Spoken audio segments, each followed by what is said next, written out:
nama saya Neri Angela, saya angkatan 2017 dengan NIM 2017 310061.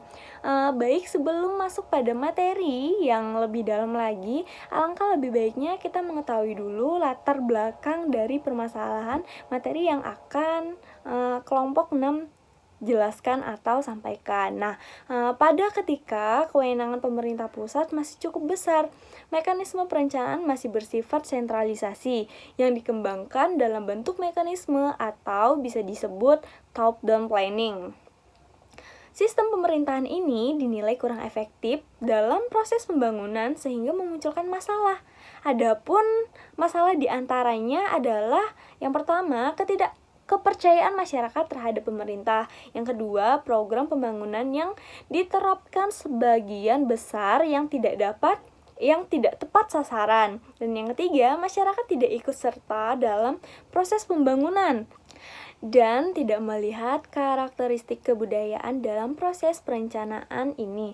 Kemungkinan menjadi penghambat terhadap proses pembangunan pertanian yang ada di Indonesia. Kemudian kita lanjutkan dengan perencanaan pembangunan di Indonesia. Dapat dikatakan telah bergeser mengikuti dinamika yang sedang berkembang. Namun sekarang ini telah mulai dijalankan mekanisme bottom up atau yang dikenal dengan otonomi daerah. Pada dasarnya, pelaksanaan, implementasi, dan pengevaluasi dari pembangunan yang dijalankan.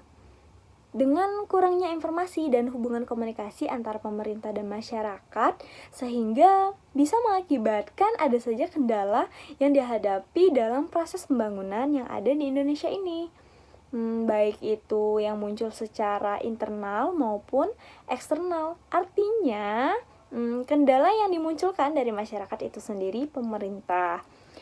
Sekian yang bisa saya sampaikan. Terima kasih. Perkenalkan, nama lengkap saya Hermelinda Kurniati Sengol dengan NIM 2020 3100008. Di sini saya akan menjelaskan tentang faktor-faktor penghambat pembangunan pedesaan. Yang pertama, mindset atau mentalitas dari birokrasi yang belum berubah dari segi pelayanan. Yang kedua, sumber daya manusia yang terbatas. Yang ketiga, tingkat ekonomi masyarakat yang masih rendah. Yang keempat, kurangnya partisipasi masyarakat. Yang kelima, sumber daya alam yang tidak memadai.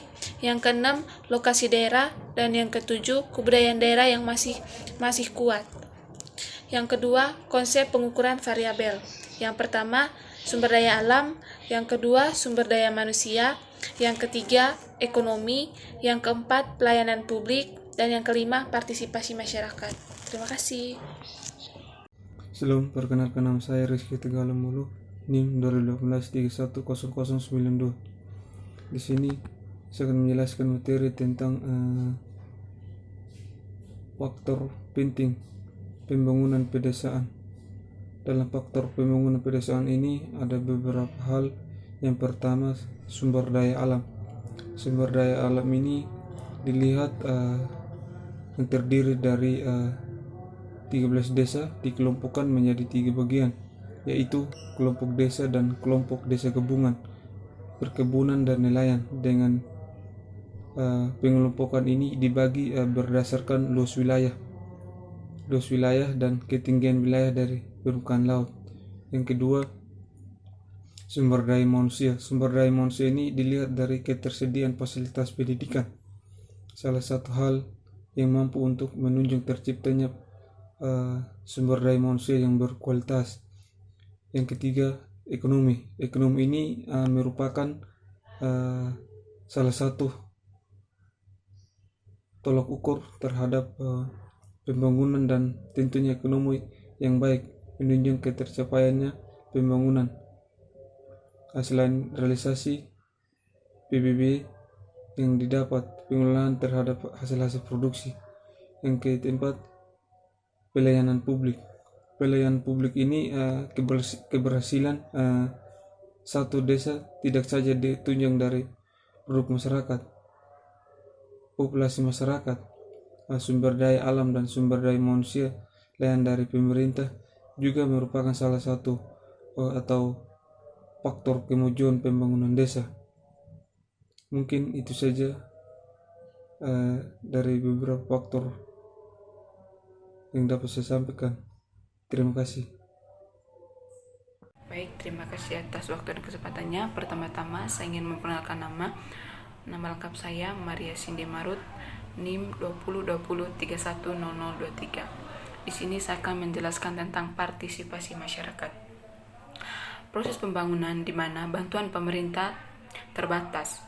Keterlibatan masyarakat lewat berpartisipasi masyarakat sangat diperlukan. Namun kemampuan berpartisipasi masyarakat berbeda-beda. Oleh sebab itu, perbedaan partisipasi masyarakat akan juga menunjukkan perbedaan kemajuan pembangunan. Ada berbagai macam partisipasi yang bisa dilakukan masyarakat terhadap proses pembangunan desa, yaitu keterlibatan masyarakat dalam pembangunan desa diukur dengan melihat kehadiran masyarakat dalam mengikuti kegiatan seperti rapat yang dilakukan oleh pemerintah atau sekelompok orang setiap tahun. Hasil keseluruhan yang diperoleh PP1 adalah 304 dan rata-ratanya itu 4,6. Ini menjelaskan bahwa partisipasi masyarakat dalam melibatkan diri dalam proses pembangunan sudah termasuk kategori baik.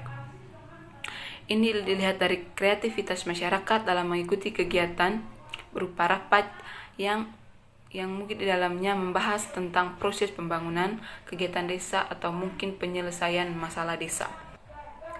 Ketersediaan masyarakat dalam membantu melaksanakan kegiatan pembangunan, baik berupa uang, bahan, tenaga. Jadi hasil yang dilakukan yang diperoleh adalah 348 dan rata-rata 4,6 ini menjelaskan bahwa ketersediaan masyarakat ikut melaksanakan kegiatan pembangunan termasuk dalam kategori yang baik. Ketersediaan masyarakat desa untuk proses pembangunan dilihat juga dari beberapa besar dan banyak sumbangan yang diberikan, baik berupa tenaga maupun memberi uang dan bahan. Bahan yang disumbangkan tentunya dari sumber daya alam yang dimiliki. Ketersediaan masyarakat dalam pemeliharaan dan menjaga pembangunan PM3, PP3 mendapatkan hasil 359 dan rata-ratanya adalah 4,7. Ini menjelaskan bahwa ketersediaan masyarakat dalam menjaga dan memelihara pembangunan yang ada termasuk kategori yang sangat baik. Karena keberhasilan satu pembangunan dilihat dari seberapa tahan lamanya pembangunan itu masih terpelihara. Kemampuan dalam menjaga dan memelihara pembangunan merupakan hal yang sulit. Namun, dari hasil yang diperoleh, ketersediaan masyarakat menghasilkan suatu yang patut dicontohi.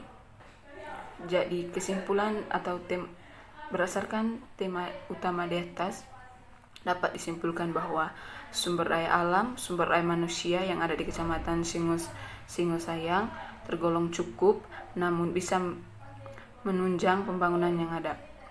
Ekonomi dan pelayanan publik serta partisipasi masyarakat sudah tergolong baik dan tentunya dapat menunjukkan pembangunan yang ada. Bila disejumlahkan seluruh rata-rata dari masing-masing faktor pembangunan yang hasil diperoleh adalah 3,45, hasil ini menunjukkan bahwa pembangunan di Kecamatan Singosayang termasuk dalam kategori yang cukup baik. Baik, itu saja presentasi dari kami. Sekian dan terima kasih. Ketersediaan masyarakat dalam pemeliharaan dan menjaga pembangunan PM3, PP3 mendapatkan hasil 359 dan rata-ratanya adalah 4,7. Ini menjelaskan bahwa ketersediaan masyarakat dalam menjaga dan memelihara pembangunan yang ada termasuk kategori yang sangat baik. Karena keberhasilan satu pembangunan dilihat dari seberapa tahan lamanya pembangunan itu masih terpelihara. Kemampuan dalam menjaga dan memelihara pembangunan merupakan hal yang sulit. Namun, dari hasil yang diperoleh, ketersediaan masyarakat menghasilkan suatu yang patut dicontohi. Jadi, kesimpulan atau berdasarkan tema utama di atas, dapat disimpulkan bahwa sumber daya alam, sumber daya manusia yang ada di Kecamatan Singosayang tergolong cukup, namun bisa menunjang pembangunan yang ada. ekonomi dan pelayanan publik serta partisipasi masyarakat sudah tergolong baik dan tentunya dapat menunjukkan pembangunan yang ada. Bila disejumlahkan seluruh rata-rata dari masing-masing faktor pembangunan yang hasil diperoleh adalah 3,45, hasil ini menunjukkan bahwa pembangunan di Kecamatan Sinosayang termasuk dalam kategori yang cukup baik. Baik, itu saja presentasi dari kami. Sekian dan terima kasih.